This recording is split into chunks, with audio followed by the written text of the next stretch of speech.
जनसुराज अभियान के 71वें दिन पूर्वी चंपारण के ढाका प्रखंड के बरहरबा फतेह मोहम्मद पंचायत में प्रशांत किशोर ने पदयात्रा के दौरान एक जनसभा को संबोधित किया। उन्होंने कहा कि जिस राज्य को बेहतर बनाने के संकल्प के साथ निकले हैं, उसकी समस्या जमीन पर उतरकर देखने आए हैं कि आपकी आखिर तकलीफ क्या है, आपको किन बातों से परेशानी है। आगे उन्होंने कहा कि आखिर 40 सालों में बिहार आज भी देश के सबसे पिछड़े राज्यों में क्यों शामिल है। इसके साथ ही प्रशांत किशोर ने कहा कि बिहार की सारी समस्याएं पेड़ की टहनी के समान है और उसकी मूल समस्या का समाधान जड़ में है। इसलिए एक बार अच्छी सरकार आने से जड़ का समाधान हो जाए तो पेड़ की टहनियों की समस्याओं का समाधान खुद ही हो जाएगा। नमस्कार।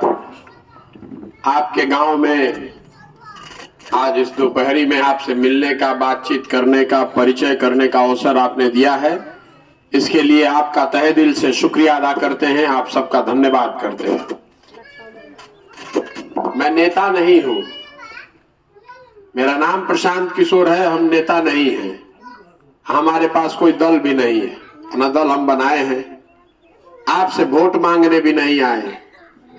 मेरे से पहले कुछ वक्ताओं ने बताया कि आपकी समस्या, किन समस्याओं से आप जूझ रहे हैं, उनके बारे में मुझे जानकारी होनी चाहिए, उसको सुलझाने का कोई प्रयत्न होना चाहिए। बात तो ठीक है, जब हम नेता नहीं हैं, दल नहीं बनाए हैं, वोट नहीं मांग रहे हैं, तो पदयात्रा क्यों कर रहे हैं।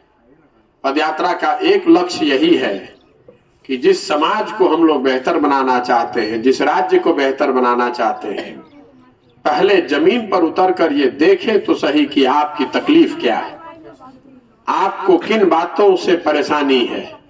आखिर 40, 50 साल, 60 साल हो गए, बिहार सुधर क्यों नहीं रहा है। 50 साल पहले भी बिहार देश का सबसे गरीब राज्य था और आज भी देश का सबसे गरीब राज्य बिहार ही है। कुछ तो ऐसी बात है जो लोगों के पकड़ में नहीं आ रही है। कोई आदमी कहता है कि भैया शिक्षा सुधर जाए तो बिहार सुधर जाए, कोई कहता कि भ्रष्टाचार सुधर जाए तो ठीक हो जाए, कोई कहता कि कुछ होके चाहे ना भैया रोजगार होके के चाहिए, किसी के नजर में सड़क बनना चाहिए, किसी के लिए कृषि सुधरना चाहिए, किसी के लिए नहर का पानी, बाढ़ का समस्या सुलझाना चाहिए। लेकिन इन सारे समस्याओं को आप पेड़ की टहनी समझ लीजिए, अलग अलग टहनी है। जड़ में ये बात है कि बिहार में एक अच्छी सरकार होनी चाहिए। जब तक सरकार अच्छी नहीं होगी, जब तक जो जिन लोगों को आप और हम चुनकर भेज रहे हैं वो आदमी सही नहीं होगा तो कुछ भी यहाँ सही नहीं हो सकता है। यह आपका भ्रम है कि शिक्षा ठीक हो जाए तो बिहार सुधर जाए। कैसे भ्रष्टाचार रुकेगा? जिनको आपने चुनकर भेजा है वही अगर भ्रष्टाचारी है तो भ्रष्टाचार कैसे रुकेगा?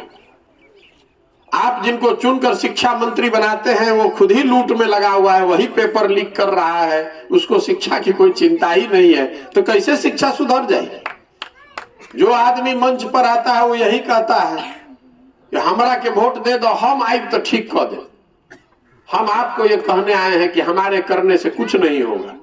अगर आप हमको वोट दे भी दीजिए, हम दल बना। जुड़ो दीक्षांत से, करो फ्री खुद को स्ट्रेस से। गूगल प्ले स्टोर से दीक्षांत ऐप डाउनलोड कर अपने स्टडी को बनाओ आसान और मजेदार। दीक्षांत देता है topic wise video with animated visuals and concept wise study materials.